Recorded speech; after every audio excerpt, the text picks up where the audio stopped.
పశ్చిమ బెంగాల్ రాష్ట్రంలోని ఓబీసీ యువత హక్కులను లాక్కొని బుజ్జగింపు రాజకీయాలను ఓట్ జిహాద్ను సంతృప్తిపరచాలని తృణమూల్ కాంగ్రెస్ ప్రభుత్వం చూస్తోందని ప్రధానమంత్రి నరేంద్ర మోడీ ధ్వజమెత్తారు.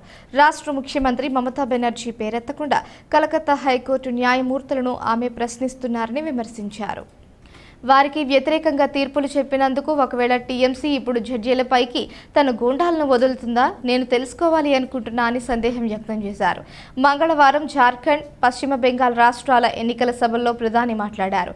బెంగళూరులోని బారాసాత్, బూరుయిపూర్ ర్యాలీల్లో ప్రసంగిస్తూ ఓబీసీలకు తృణమూల్ కాంగ్రెస్ చేస్తున్న ద్రోహాన్ని రాష్ట్ర హైకోర్టు బట్టబయలు చేసిందన్నారు. టీఎంసీ తన ద్రోహాన్ని, అబద్ధాలను బహిర్గతం చేసిన వారిని ఇష్టపడదని స్పష్టంగా తెలుస్తోంది.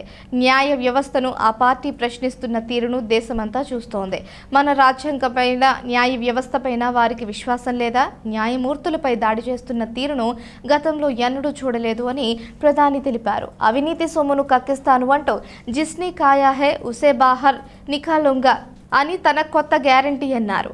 బెంగాల్ ప్రభుత్వం రామకృష్ణ మిషన్ వంటి సేవా సమాజాలను సైతం బహిరంగంగా బెదిరిస్తోందని ప్రధాని ఆగ్రహం వ్యక్తం చేశారు. సందేశా ఖాళీ జగడాలపై పోరాడిన బషీర్ హాటీ లోక్సభ నియోజకవర్గ భాజపా అభ్యర్థి రేఖా పాత్ర వైద్య సాహసాలను అభినందిస్తున్నట్లు తెలిపారు.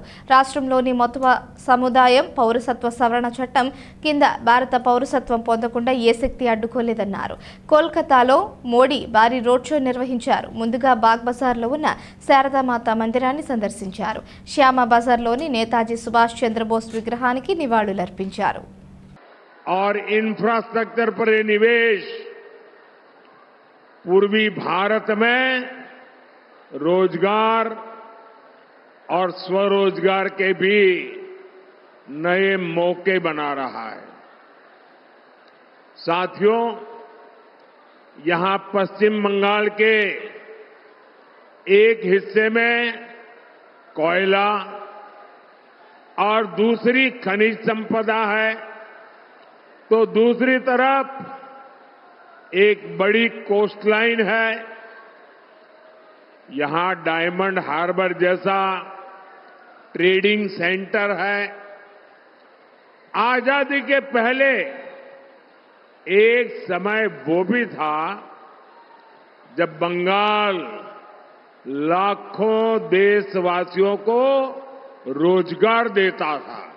अब मोदी देश को और पश्चिम बंगाल को खास एक और बड़ी गारंटी दे रहा है.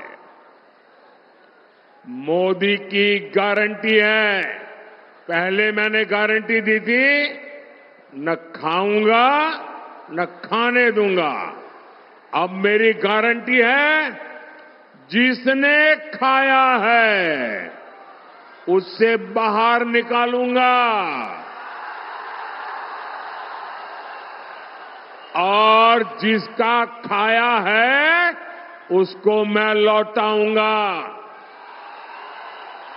ये मोदी की गारंटी है. टीएमसी के नेताओं के पास भी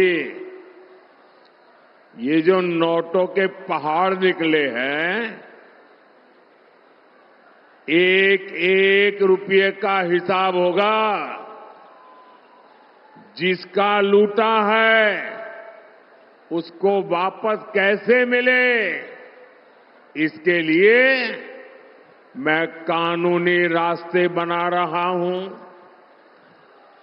अब तक लगभग 17,000 करोड़ रुपया, आंकड़ा याद रखेंगे, जो लोगों से लूटा गया था, ऐसे 17,000 करोड़ रुपया उन लोगों को मैं वापस दे चुका हूं, लौटा चुका हूं. और आप देख रहे हैं कि कोर्ट के इस फैसले का उसके बाद ये टीएमसी की सीएम क्या क्या बोल रही है, उनका क्या रवैया है.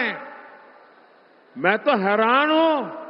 यहां के जजों की नीयत पर सवाल उठाए जा रहे हैं, हमारी न्याय व्यवस्था पर सवाल उठाए जा रहे हैं, हमारी न्यायपालिका पर सवाल उठाए जा रहे हैं.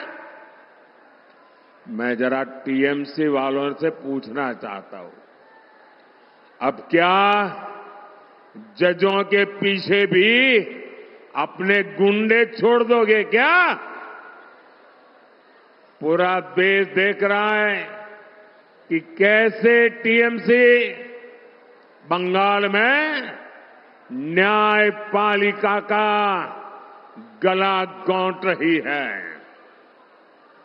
साथियों, टीएमसी से सच बर्दाश्त नहीं होता।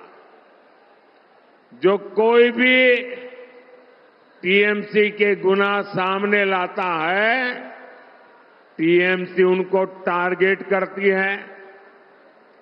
आपने भी देखा है कि टीएमसी के एमएलए ने साफ साफ कहा कि हिंदुओं को भगीरथी में बहा देंगे। इस पर बंगाल के संतों ने टीएमसी को रिक्वेस्ट की कि जरा आप अपनी गलती सुधार लीजिए, और बड़ी नम्रता से रिक्वेस्ट की। लेकिन टीएमसी ने हमारे संत समाज को ही धनाधन गालियां देना शुरू कर दी। और बिजली बिल जीरो करने के लिए योजना क्या है? पीएम सूर्य घर मुफ्त बिजली योजना शुरू की गई है। इसमें अप्लाई करने वाले परिवार को अपने छत पर सोलर पैनल लगाने के लिए मोदी सरकार 75,000 रुपया देगी। हर घर के लिए 75,000 रुपये। और ये सोलर पैनल से मुफ्त बिजली भी मिलेगी, और जो ज्यादा बिजली होगी वो सरकार खरीदेगी, उसकी कमाई भी होगी। साथियों, मोदी हर आयु के लोगों की चिंता कर रहा है।